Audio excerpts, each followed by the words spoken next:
For years, Katt Williams walked a tightrope between razor-sharp comedy and seemingly unhinged pronouncements. His rants against industry giants were often dismissed as the ramblings of a brilliant but erratic mind, fodder for tabloids but not serious consideration. But then came 2024, and the earth began to shake beneath Sean Diddy Combs' glittering empire. Suddenly, Katt's words from years past, especially his explosive interview on Club Shay, started echoing with an unnerving prescience. Was it mere coincidence that Katt's most scathing predictions surfaced just before federal agents swarmed Diddy's properties? Or had this comedian, often relegated to the fringes, actually been sounding a chilling alarm about dark secrets festering at the heart of the entertainment world? The laughter stopped, replaced by a growing unease, as decades of Katt's seemingly random callouts began to align with a rapidly unfolding, deeply disturbing reality. Did Katt Williams possess a Cassandra-like insight into the alleged darkness others were desperately trying to keep hidden? Club Shay, yeah. I was trying to do something there that hadn't been done. I thought that I had figured out the algorithm mathematically, and I thought that I could show that. And when I wrote it out to kill the careers of the people I was talking about, right? But it was so vicious that I erased all of the knockout blows and just left the jabs, so that the comic I'm talking about knows that I know your real story. Motherfucker, I'm gonna tell this, but you know what else I know. So, yeah, I was... Do you want to tell any of those stories now? Well, I'm saying, now I've had to turn down $50 million 4 times just to protect my integrity and that virgin hole I was telling you about. Right, because P. Diddy be wanting the body. All of these big dick deviants is all catching hell in 2024. It's up for all of them. It don't matter if you Diddy or whoever you is, T.G. Jakes, any of them. All lies will be exposed. That's all. And anyone who takes that the wrong way, know why they take it the wrong way. So Katt Williams said it. The lawsuit started coming out right after he said it, and he said all would be exposed. He heavily implied, and this is again an allegation, that Lucien Grange was having some sort of a homosexual relationship with Diddy. So he is the person that controls Diddy, that Lucien Grange was aware of these parties, that Universal Music Group was aware of these parties, essentially that Diddy is the thug and the gangster working on behalf of Lucien Grange. They did not know that he was recording them. I mean, when I read through that lawsuit, Rodney made it very clear that he had hidden cameras. And if you are a person like LeBron who says ain't no party like a Diddy party, you got Ashton Kutcher talking about what happens at Diddy parties stays at Diddy parties. And finally you learn via the press that actually Diddy has been collecting evidence on all of you, and you don't know where those tapes are. That will buy your silence for quite some time, because you're hoping that if you keep your head low, you're not going to be revealed as one of these people that was engaged in some of these acts, whether they were heterosexual or homosexual. It doesn't matter. Maybe you're just cheating on your wife and you don't want that to get out into the public. Maybe you were, as Katt Williams described it, in one of the rooms. He said you could just walk around the house. He said this on stage years ago, that you could walk around the house and you would see people engaged in various sex acts. And again, Katt Williams was someone who was dismissed as crazy and dismissed as a drug addict, and it turned out that, or it seems that if these allegations are proven to be true, and I believe they are, then he was telling the truth. Do you think that like stars and get offered that kind of thing, like to compromise themselves sexually for entertainment? I was as shocked as anybody about how powerful Harvey Weinstein was at the time that I was meeting with him, and how he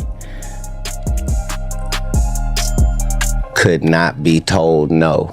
You follow what I'm saying? They'll figure out some way. Right, so I thought that didn't apply to me because I don't care about nothing but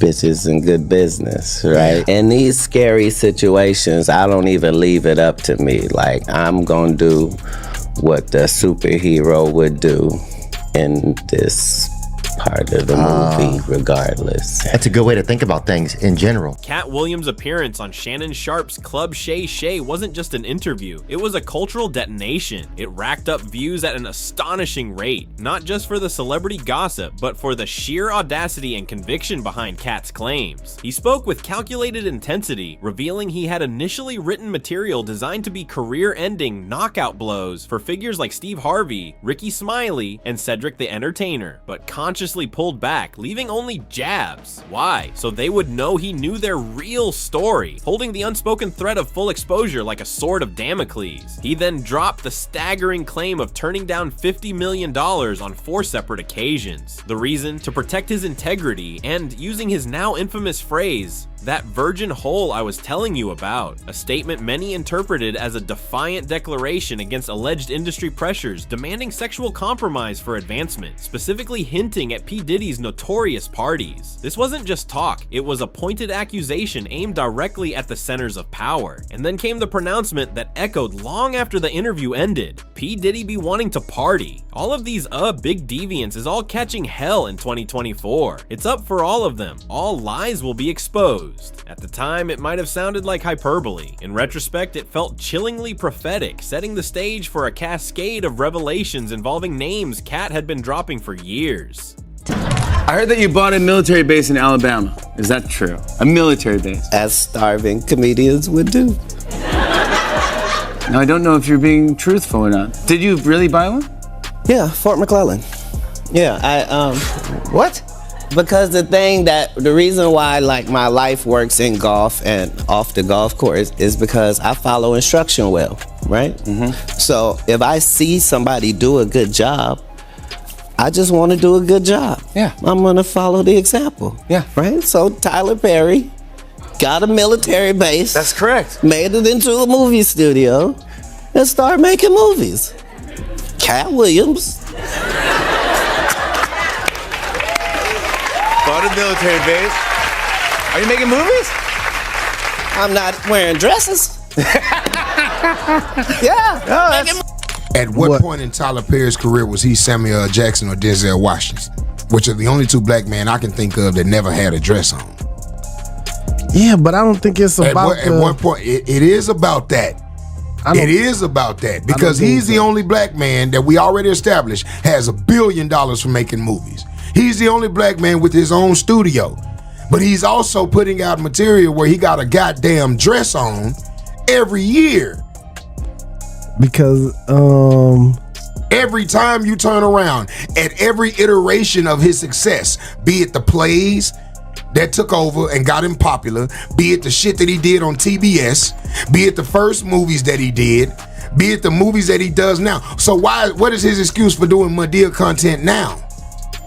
because there's an audience for it.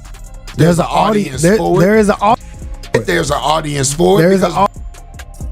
Tyler Perry told his male actors they're not allowed to consort with me because I saw you at a Diddy party, Tyler. And you were having a glorious time.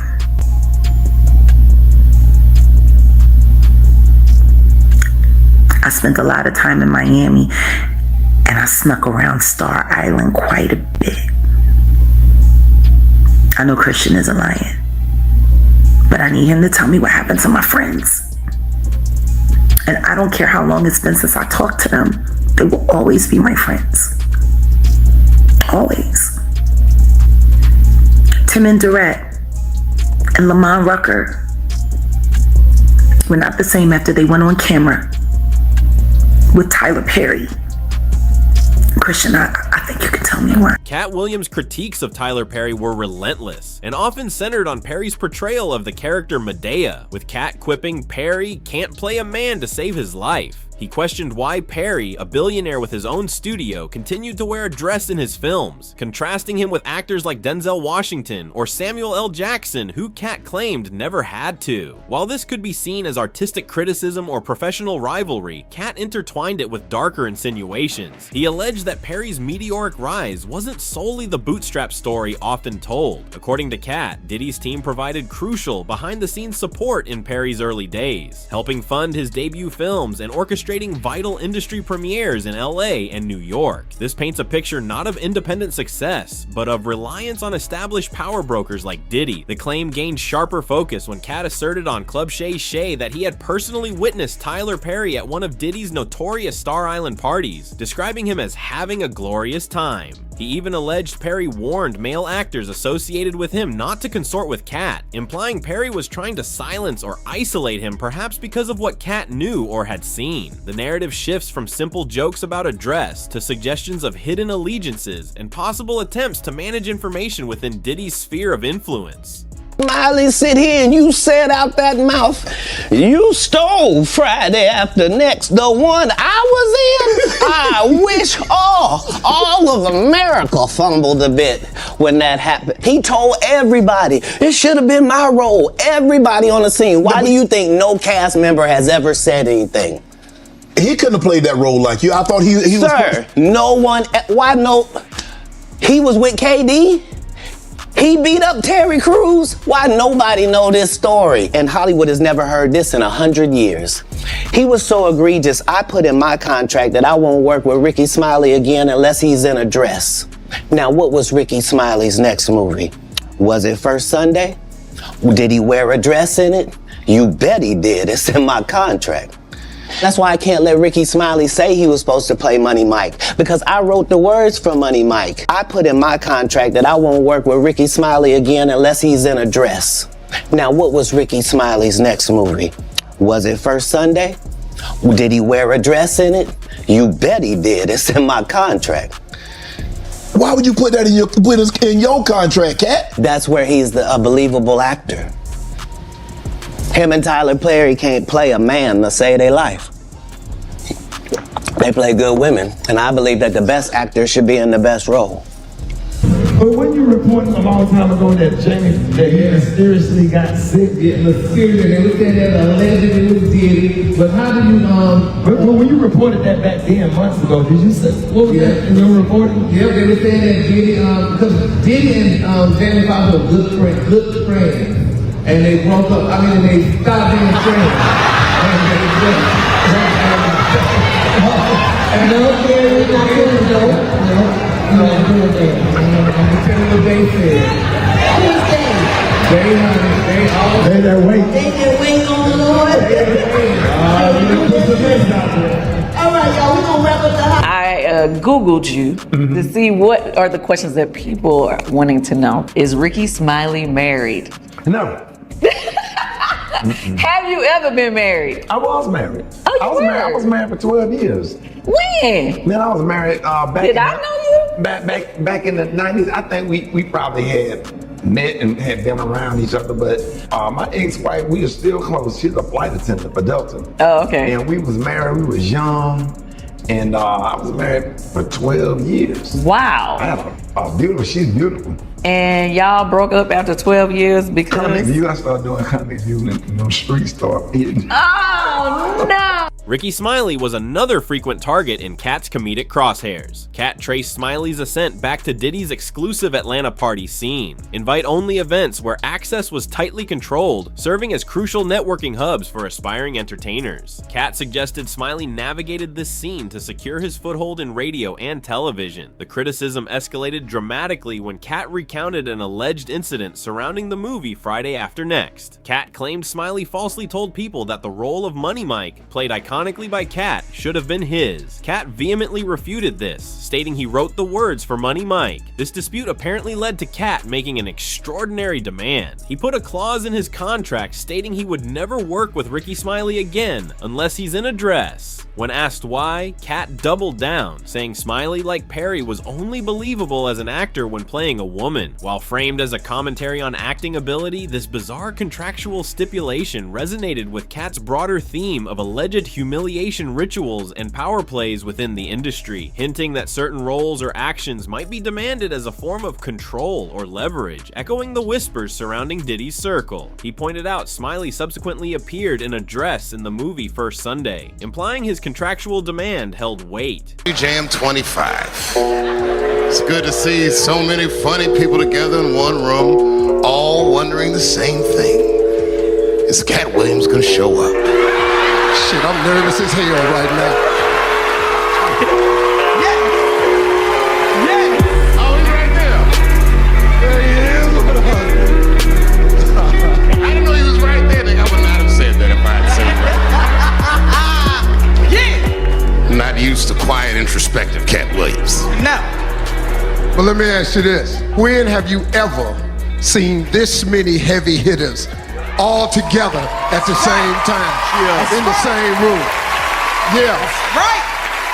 All right, Jen is with me now to talk about another story making headlines today. Yeah, so this one is actually sparked by these pictures. That's 49-year-old P. Diddy with his hand on his girlfriend's belly. Now, that is 22-year-old Lori Harvey. They're in Cabo. She's, of course, talk show host Steve Harvey's stepdaughter. People are talking about maybe she could be pregnant. You know, he's rubbing her belly a little bit, but... She's put up some Instagrams, I think, that show some clues. Sushi, right? Sushi, a bad thing for pregnancy. It could go either way. But then also she posted this picture of green juice, which, you know, why would you want a flatter tummy if you really can't avoid it because you're carrying a child? Ooh, this is conflicting evidence. Okay. Lori was once actually linked to Diddy's son, Justin.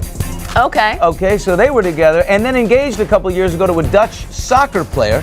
She told Carissa Thompson about how he popped the question. We were in Malibu. I remember the Were you time. It was freaking out? 11:30. I thought it was a joke. And then he went in his pocket and I started shaking. They split up later on that year. So Lori and was Sean Katt were actually Williams simply a spotted with her comedian dad, with a knack for Steve, on a outrageous boat in stories? Or Italy did his earlier on years this of summer. pundit That's all. commentary Well, then hold that's kernels it. of He's given the terrifying blessing. truth? As the legal case against Sean Diddy Combs unfolds, revealing allegations of racketeering, trafficking, coercion, and systemic abuse, Katt's seemingly random list of names: Tyler Perry, Ricky Smiley, Steve Harvey, Cedric the Entertainer, TD Jakes, Ludacris, takes on a chilling new significance. Each name connects back to Diddy's world through alleged early career boosts, exclusive party circuits, high-profile charity events, sponsored performances, or complex industry deals Katt framed through metaphor. The public dismissals of Katt's claims are now colliding with federal indictments, amended lawsuits citing horrific acts, and detailed accounts of alleged manipulation and control backed by sworn statements. The narrative has shifted irrevocably from eccentric entertainer versus the establishment to whistleblower whose warnings might have foreshadowed one of the biggest scandals in modern entertainment history. The web Katt describes seems vast and intricate, raising profound questions about the hidden price of fame, the nature of power in Hollywood, and the potential for widespread complicity or silence. As the May 2025 trial date approaches, the world watches, wondering just how many of Katt Williams' jabs will land as knockout blows, and how many more lies are yet to be exposed. What are your thoughts on these connections? Which celebrity mentions surprised you the most? And do you believe more revelations are coming? Share your opinions in the comments, hit that like button if this breakdown shed new light, and subscribe so you don't miss future updates on this developing story.